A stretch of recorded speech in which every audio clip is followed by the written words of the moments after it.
I might also go into what you might also notice, because I am now oozing with the Borg technology, straight away in look at the fleet holdings. This is what we're trying to get to tier 5.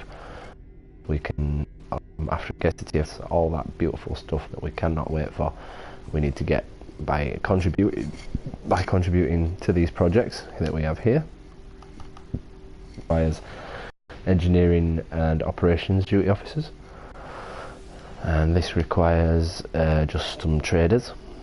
But what you will find is that things like dilithium, fleet marks, expertise will all fill up very quickly. So, you know, if you notice one's down to its last few seconds before another one's about to start, just watch it and then you get a chance to contribute some dilithium, expertise and fleet marks. Generally, the dilithium I've been filling because I know how important it is to you guys, so I'd rather you didn't waste your dilithium on the fleet projects. Once I've run out of fleet dilithium vouchers, then I will need everybody to start contributing on that front as well. So basically, all we're going to be doing is queuing up project after project. The more projects we do, the further up this bar we get, and we can get as military to tier 2. Same with engineering and same with science, and once we get them all somewhere thereabouts, then we can upgrade the actual starbase itself from tier 2. And as you can see, tier 2 will unlock starbase exterior 2, a bank and uncommon fleet duty officers, as well as a bartender in the construction projects. And then at tier 3 we get the exterior 3, we get fleet consume options, starbase tailor must be unlocked for access, rare fleet duty officers tailor and personal officer. And then at that one, tier 5, we have starbase exterior 4, fleet duty officers, bridge officer trainer, chef and species specific personnel officers.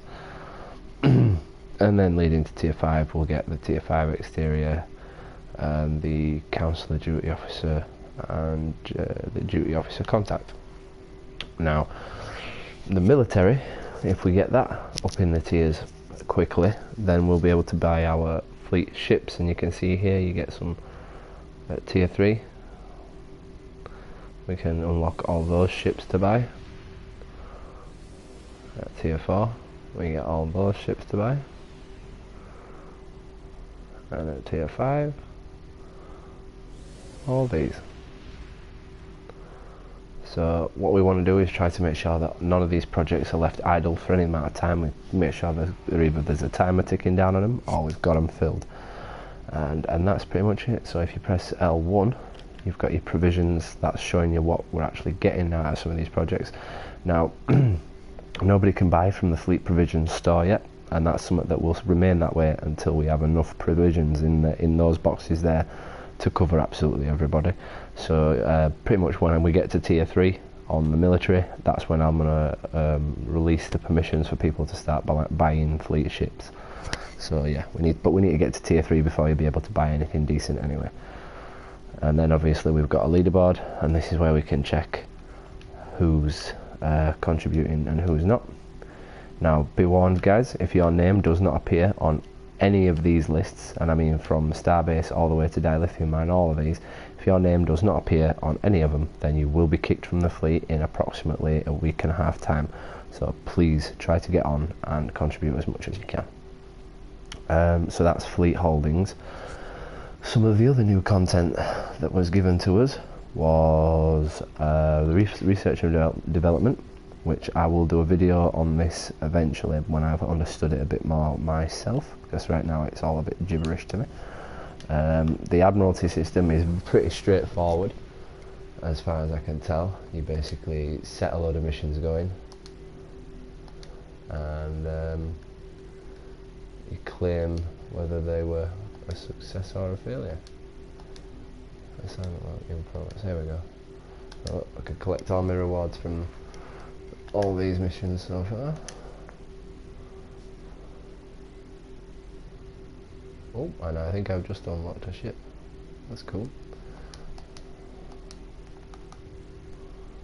And now we can set some more going. You do that just by putting ships into these slots. And there you go, and that's that assignment now kicked off. And that's pretty much the same with your duty officers.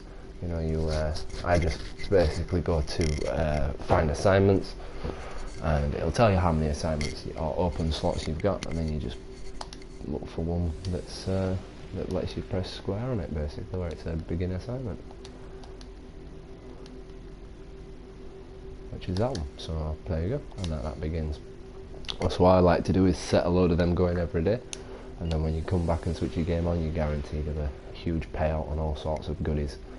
So oh yeah, and just before we do wrap this up, there is also the Omega Task Force reputation and the Iconian reputation that you can start getting your marks for. Now it does cost considerably more for certain set pieces.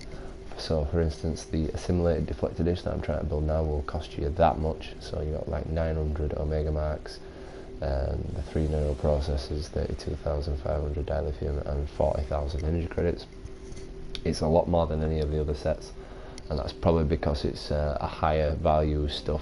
Yeah, right, Phil, just finishing this recording up, and a little bit about Fleet Holdings. So please don't forget to leave a like and subscribe, and I'll be coming up with a ship build video for me, Digital and Wilson. We're just going to be showing you what we've done with our ships, how we've built them, and the reasons why we've got certain gear running, and hopefully that'll give you all some good hints and tips on how to do your builds.